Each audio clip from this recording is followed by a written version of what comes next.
Dua kamera yang mau gue bahas kali ini cocok banget buat pemula yang mau mulai ngonten atau menciptakan karya fotografi. Tapi kira-kira yang manakah yang paling cocok buat kalian? Nah, semoga aja video ini bisa jadi referensi tambahan buat teman-teman semua.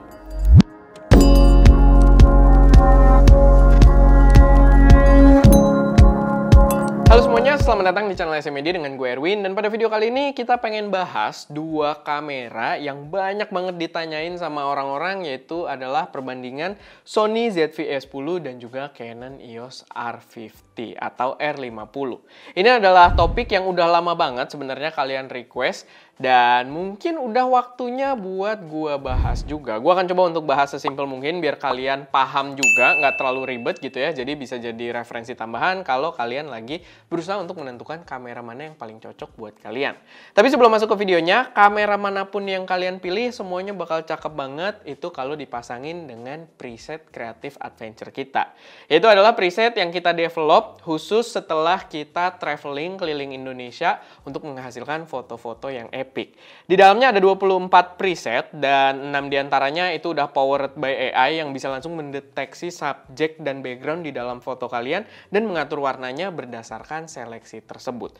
Menarik banget buat kalian coba, dan kalau misalkan kalian tertarik di bulan Juli ini, gue habis napas, gue berlakukan kode voucher launching buat dapet diskon Rp250.000. Jadi ya langsung aja cek linknya yang ada di deskripsi kalau kalian udah tertarik. Oke, balik ke pembahasannya sendiri. Buat yang udah ngikutin channel SMeD cukup lama, yang udah paham dengan preferensi gue, pasti kalian banyak yang beranggapan kalau gue lebih memilih Sony ZV-E10 dibandingkan R50. Dan itu juga udah ke-state banyak ya di kolom komentar, karena udah banyak juga yang nanyain via kolom komentar dan dijawabin sama netizen-netizen yang lain. Thank you by the way. Dan kalau memang kalian berpikir seperti itu, jawaban dari gue adalah benar. Gue lebih memilih Sony ZV-E10 buat mulai dibandingkan dengan Canon EOS R50. Tapi kalian harus ngikutin video ini sampai habis, karena sebenarnya Canon EOS R50 pun itu menawarkan beberapa key point, beberapa value yang sebenarnya menarik banget, yang membuatnya mungkin akan jadi kamera yang lebih tepat untuk dipilih oleh beberapa orang gitu. Karena balik lagi ke Sony ZV-E10 adalah preferensi gue pribadi, dan gue akan jabarkan alasannya di sini, tapi ada beberapa orang yang gue rasa bahkan lebih cocok buat ngambil R50 jauh daripada si ZV-E10 gitu. Jadi ya kita akan bahas di sini. Dan untuk kameranya sendiri, kedua kamera ini adalah kamera compact APS-C entry level, kamera mirrorless compact APS-C, dan berada di ranah entry level yang dua-duanya mungkin dimarketingkan itu ala-ala untuk vlogging juga atau untuk pemula gitu ya, untuk kalian yang baru pengen belajar foto dan juga video. Dua-duanya juga available dalam warna putih somehow gitu ya, jadi agak seragam gitu kan. Dan ya, keduanya adalah opsi yang benar-benar menarik dan sama-sama bawa layar fully articulating. Jadi kita nggak akan bahas perbandingan dari segi layarnya juga. Walaupun ada sih, ada poin yang bahas soal layarnya juga. Tapi ya, dua-duanya bawa fully articulated. Jadi untuk berbagai penggunaan harusnya dua-duanya udah oke banget juga. Lalu buat harga sendiri, untuk yang si R50 ini dijual di Indonesia itu sekarang terakhir gue cek itu di harga Rp11 juta untuk body only, sedangkan si Sony ZV-E10 itu dijual di Rp11 juta kit.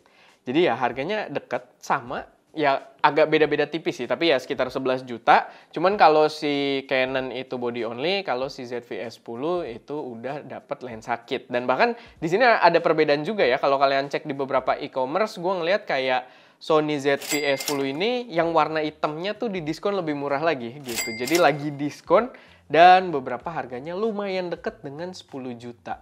Jadi itu gue rasa menarik banget gitu ya. Mungkin stoknya kebanyakan yang warna hitam atau gimana gue juga gak ngerti. Tapi ya itu ada perbedaan yang mungkin worth note juga buat kalian. Lalu yang manapun kamera yang pengen jadi pilihan kalian nantinya, yang manapun kamera yang kalian pilih itu sah-sah aja gitu ya. Balik lagi yang paling utama adalah sesuaikan dengan preferensi dan kebutuhan kalian. Jadi ya nggak usah dengerin kalau kalian pilih R50 terus denger hate comment, bawa nama gue lagi kan, karena gue juga ada video yang lumayan nyerang R50 yang kalian boleh cek juga videonya buat jadi referensi tambahan gitu. Tapi ya atau kalian belinya untuk Sony ZV-E10 lalu ada yang nyerang lagi dari kubu sebelahnya lagi, bla bla bla bla bla, bawa nama gue lagi ya bisa-bisa aja gitu kan. Cuman intinya nggak ada yang salah. Yang penting kalian sesuaikan dengan kebutuhan kalian, yang manapun kamera yang kalian pilih. Nah, buat gue pribadi, gue akan jabarin beberapa faktor kenapa gue itu lebih condong untuk memilih Sony ZV-E10. Di sini gue jabarin dengan simple aja. Gue harap videonya juga nggak terlalu panjang. Yang pertama itu adalah soal ekosistem lensa. Ekosistem lensa untuk Sony itu yang terjangkaunya, terpartinya dengan kualitas yang tinggi itu udah melimpah banget. Banyak banget. Jadi walaupun di sini 11 juta kalian udah dapet lensa kit juga, tapi menurut gue ya salah satu decision making kita ketika membeli kamera itu adalah soal lensanya juga. Dan pilihan lensa untuk jajaran kamera Sony itu banyak banget yang harganya murah-murah dan kualitasnya bagus gitu ya. Belum lagi kalau nyari used-nya atau yang bekasnya itu juga lebih banyak gitu kan, karena jumlah lensanya sendiri benar-benar banyak banget.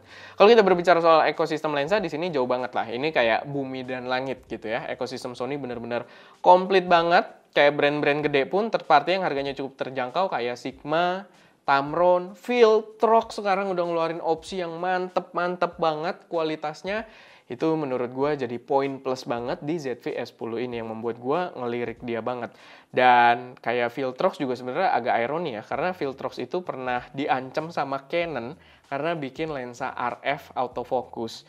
Ya, dan sekarang Viltrox yang banyak memberikan opsi lensa-lensa yang racun parah gitu ya, yang kualitasnya bener-bener gokil banget. Jadi ya harusnya sih Canon agak-agak nyesel dikit di situ ya. Tapi ya itu sedikit satu pertimbangan kenapa ZV-E10 menurut gue lebih oke buat gue. Dan perbedaan krusial lainnya adalah dia membawa headphone jack. Jadi kalau kalian syuting video, kalian bisa monitoring audio via headset yang menurut gue itu krusial banget. Atau setelah syuting, kalian bisa preview, colok headset, lalu kalian dengerin. Kalau kalian kayak lagi di outdoor, nggak usah outdoor deh, indoor, tapi kayak kelas-kelas cafe, mall, kalian dengerin audio dari kamera tuh setengah mati gitu ya. Jadi dengan adanya headphone jack, menurut gue itu signifikan banget bantunya. Dan memang di ranah entry level, opsi yang bawa headphone jack itu emang nggak banyak sih. Makanya ini jadi poin kuat juga untuk si ZV-E10. Lalu terakhir, kalau kalian suka bikin review produk atau review makanan atau ya ala-ala vlogger gitu ya yang nunjukin barang ke depan kamera, product showcase mode autofocus untuk produk tersebut dari Sony, walaupun si ZV-E10 sebenarnya udah agak lama ya kameranya, tapi itu berjalan dengan lebih lancar. Dari segi feature, karena kalau si R50 dia harus ke mode khusus, dan di mode tersebut kalian nggak bisa mainin manual exposure, entah kenapa. Sedangkan di Sony tetap itu mode autofocus doang, kalian bisa mainin manual exposure, semua masih dalam kontrol kalian untuk exposure triangle-nya. Dan secara performa sendiri, dari yang gua tes, di ZV-E10 product showcase-nya lebih lancar gitu. Kalau di R50 tuh entah kenapa, dia kayak masih... Padahal R50 kalau autofocus biasa bagus gitu, bagus banget. Cuman di mode produk priority apa gitu namanya itu kayak kurang ini gitu ya, kurang bagus. Jadi ya itu jadi satu pertimbangan juga di mana di ZV-E10 ini lebih kuat. By the way, kalau kalian kepo, kenapa kameranya nggak ada di depan gua? Karena gue emang nggak punya Sony ZV-E10 dan R50 gua lagi pinjam sama temen gua, dia pengen bikin review juga dari R50. Dan ya review ini berdasarkan yang emang pernah gue coba aja gitu. Perbandingan ini berdasarkan yang pernah gue coba. Karena dua-duanya gue pernah coba juga. Gue pernah pegang dalam jangka waktu yang cukup lama. Jadi ya gue rasa beberapa data yang gue sampaikan di sini harusnya cukup valid juga. Nah, tapi itu faktor yang membuat gue lebih condong ke si ZV-E10. Tapi Canon EOS R50 itu menawarkan value yang menarik juga. Salah satunya yang pertama, dia adalah awalan yang bagus. Awalan yang cukup terjangkau kalau kalian memang aiming ke sistem RF profesional. Karena dengan kamera tersebut di harga yang masih cukup affordable, kalian bisa mulai invest lensa-lensa RF juga gitu. RF-nya Canon ya. Ya balik lagi soal ekosistem, tetap Sony menang jauh gitu ya, bumi langit. Tapi maksud gue, mounting RF pun itu lensa-lensanya opsinya bagus-bagus. Cuma untuk sekarang masih mahal-mahal aja gitu ya. Tapi kalau kalian memang aiming untuk jadi profesional di ranah atau di kamera Canon RF, ya ini jadi starting point yang cukup bagus sih Canon EOS R50 ini gitu. Jadi ya itu lebih ke apa ya, long term thinking-nya gitu lah, long term planning-nya. Lalu yang kedua, buat hybrid, sebenarnya si R50 ini lebih pas. Kalau kalian perhatikan tadi di ZV-E10, gue memang poin-poin yang gue jabarkan itu lebih ke arah video. Tapi kalau kalian bener-bener hybrid, kalian pengen belajar dua-duanya, fotografi dan videografi, menurut gue R50 lebih tepat.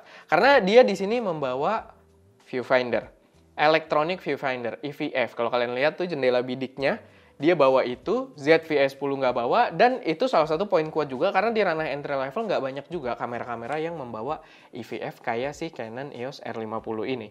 Dan itu ngebantu banget. Kalau kalian memang hybrid, pengen belajar dua-duanya, foto dan video, itu adalah perbedaan yang cukup signifikan. Kalau kalian lagi di luar gitu kan, ya preview gambar pakai EVF itu ngebantu banget buat mengeliminasi ya cahaya-cahaya dari luar yang kadang bikin layar kita tuh jadi glaring gitu. Jadi ya itu jadi poin yang lumayan signifikan juga buat kalian pertimbangkan. Lalu overall pengoperasian di R50 juga otomatis lebih gampang dengan UI touchscreen-nya Canon yang sangat responsif juga, di mana kalian bisa ngatur-ngatur berbagai pengaturan itu via touchscreen-nya dengan gampang. Jadi ya untuk navigasi, untuk belajar itu juga biasanya dengan kamera-kamera Canon itu bakal jauh lebih menarik gitu. Jauh lebih nyaman lah, comfort buat kita cobain kameranya. Walaupun poinnya akan berbeda nanti ketika kita bahas R100. Gue nggak terlalu pengen bahas sih, tapi kalau kalian banyak yang request nanti kita bahas R100. Tapi ya itu, untuk R50 pastinya pengoperasian yang gampang itu masih jadi poin kuat untuk di Canon R50. So, balik lagi, ini bergantung banget sama preferensi dan kebutuhan masing-masing. Kayak yang kalian dengar tadi, gua pure pilih ZV-E10 karena ekosistemnya lebih luas, ada monitoring headset, dan untuk yang autofocus ya, itu bukan preferensi gue juga sebenarnya, tapi gue jabarkan, gue kasih tahu di sini mungkin ke orang-orang yang memang butuh. Karena performanya beda jauh juga untuk autofocus produk tadi ya, antara ZV-E10 dan juga R50. Tapi ya, itu preferensi gue. Dua poin yang pertama itu kuat banget, jadi salah satu penentu decision gua. Tapi kalau kalian lebih ke hybrid, ya tadi poin-poin dari si R50 juga itu jadi pertimbangan yang kuat banget gitu. Dan balik lagi, kalian pengen pilih yang mana? Ya itu balik lagi ke keputusan kalian. Karena R50 tadi bawa EVF, bawa UI yang lebih gampang. Bahkan dia ada flash internal juga kalau kalian memang pengen belajar foto gitu ya. Menurut gue itu lebih friendly gitu untuk digunakan oleh para pemula atau orang-orang yang baru mulai buat nyobain fotografi, videografi. Jadi ya itu, tetap balik lagi pilihannya ada di tangan kalian dan memang kita tidak bisa mendapatkan yang terbaik di semua hal gitu ya. Tapi ya menurut gua ya apa yang gue jabarkan di sini bisa ngebantu juga harusnya buat jadi referensi kalian dan sesuaikan mana yang memang jadi prioritas utama kalian. Oke, paling itu aja sih buat video kali ini. Semoga bermanfaat, semoga bisa jadi referensi buat teman-teman semua. Kalau ada koreksi, saran, atau pertanyaan, atau kalian punya pendapat kalian sendiri, silahkan taruh aja semuanya di kolom komentar.